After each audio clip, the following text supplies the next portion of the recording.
One of the great things about Australian rock and roll is it gets out all over the world, and last year was a pretty big event in Popkomm in Germany, and the guy who got a lot of those Aussie bands there, Steve from Blind Beatroot, welcome in. Thank you, sir. Thanks for having me in. Congratulations on the work that you did last year, because that was a lot of work, and it was a lot of hard work too, wasn't it? Paid Fair off. bit of stress, absolutely. Fair bit of stress getting it all together, and definitely worried to make sure that I do the right thing by other people. And it was our first year doing it on that scale, so it was the second year doing it, but last year was the first great Australian wave. So sure.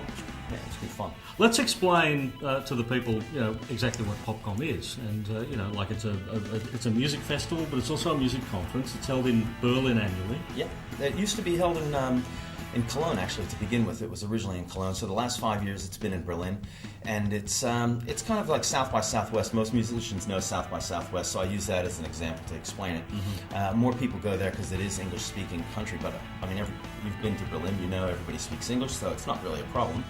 But it's a conference for record industry people to look for licensing new material. Mm-hmm. Mostly an opportunity for Australians to go there and also do some networking. But try and sign some contracts to get your CDs and music out there. Also, maybe to find if you're a company here that's actually putting out music, you might want to go over to Berlin and find some stuff that is interesting and put it out here. Yeah. Now, I've been to South by Southwest and I've been to Popkomm, and the thing that strikes me as the main point of difference between the both is that South by Southwest is all about breaking into America, whereas Popkomm seems to be just breaking into the world music market. Absolutely. It's got a much bigger scope. Are you finding that a lot of the bands that approach you about going to Popkomm want to discover business models out of the European and particularly the Asian markets? I think that's actually a big point, to tell you the truth. There's not just one way of doing things, and I think the Europeans have taken on digital distribution much faster than Australia has by a long shot. And I think that's one of the things that they're really ahead on, and that's probably something that all the businesses here could learn from, and the bands especially, how to market in a more digital environment, even when you're back here in Australia. But if you go over there and see how it's done, it's maybe just a little bit easier when you come back here. Yeah. How many applications did you get for 2008? 300. Wow. And Popkomm in general has done things through sonic bids, which is great, and it's a fair way to go through things, but they haven't really marketed so much in the country, and that's kind of what my strength was. I was here in Australia, knew people, and they usually got 20 or 30 applications, and to get 300, I think I shocked the director of it. 300! Yeah. Now, like when we think about bands out of Australia travelling internationally, we tend to think of the bigger bands, and probably the biggest of the acts that went last year may have been Claire Bowditch, who signed to EMI Records. But it's not about being signed to a major label, isn't it? There was also like Bug Girl out of Wollongong. How good are they? Yeah. They're wild, aren't they? Yeah. Good fun. Sleep in the Park, and all the people that went there, as long as you have a decent CD to license, you're okay. You don't have to be represented by one of the big guys. You can be independent. But the problem, I think, with the record industry in general is that most people used to see it as a benevolent god that came down, did all your recording for you, sorted out your artwork, did everything. And these days you can do it yourself, and that's the beauty of it now, is that there's more music out there because more people are doing it. But the record companies are not making that much money, so they won't go out and do that. What you have to do is get your product, bring it there, especially from that distance. I think if you were in Australia, people might sign you, but to be a foreigner over in Europe, they're not really going to pay for all your recording and do everything like that, because it's a bigger gamble and it's a bigger expense. So if you go, it's really, I would say the best idea is go over there with a product. Yeah. In terms of size, the European market compared to the American market is probably pretty competitive, isn't it? Because there's a lot of countries, a lot of cities, and therefore a lot of opportunity for work for bands. I think that there's really big pluses in America, and there's some big pluses in Europe. In America, I think things happen a little bit faster. There's a bit more, pizzazz, and people like the bright lights and big city kind of thing. So things can happen for you a little bit quicker.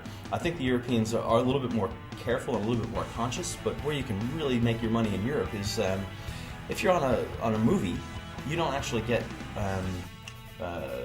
some residual income from movies in America.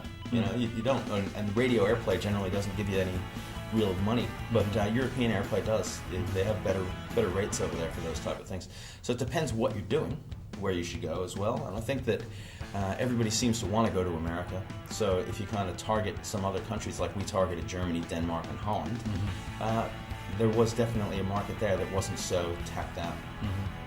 Well, just quickly, the Australians who want to contact you also have a bit of a carrot dangling, don't they? A bit of incentive? Well, there's a couple of things. Actually, the Blind Beatroot website is beat as in beat the drum. So it's BLINDBEAT. It's got the applications and all that right up there, and frequently asked questions and a lot of information. I mean, obviously, we can't go through the whole thing. But there is a contest opening up with Triple J, and it's going to be in the Triple J magazine called J-Mag. The whole page is on there, the application, and it gives you what's in it for you, which would be a free Maton guitar, a free flight to Berlin, free accommodation while you're there, free ticket to get into Popkomm, which is worth, what, about $800 or something? Yeah. About $800. And also some free radio plugging with AirPlay Direct in America. So the one guy who wins this one is going to be a happy man, I think. Okay, so blindbeatroot.com, that's the website to get to. Check it all out. Popkomm coming up in, I believe, September this year. Yeah, the 16th through the 18th. It's always been in September. They moved it to October last year because of some scheduling difficulties, and it's a bit of a shame. I think a few people didn't come because of that, but they'll be back this year. Okay, so get your act together now. What do they need? Weather. Just a demo? Yeah, there's like an MP3 you can put up there, or if you apply to the JMag one, you have to email in 3 songs. And if you apply to the Blind Beatroot site, you really only need to fill in a little application form and show us where your MySpace is, and we'll just go and listen to it. When we get it down to the because we don't want 400 CDs to show up, and we also don't want the 150 or 350 people that aren't going to go to have to spend money on a CD. So we go through it all, we check everything out, and then we get the last 50 people, the shortlist, to send in a CD. Okay, well, on the back of this video here, we'll put up the URL, which is right now. Thanks, Steve. Thank you.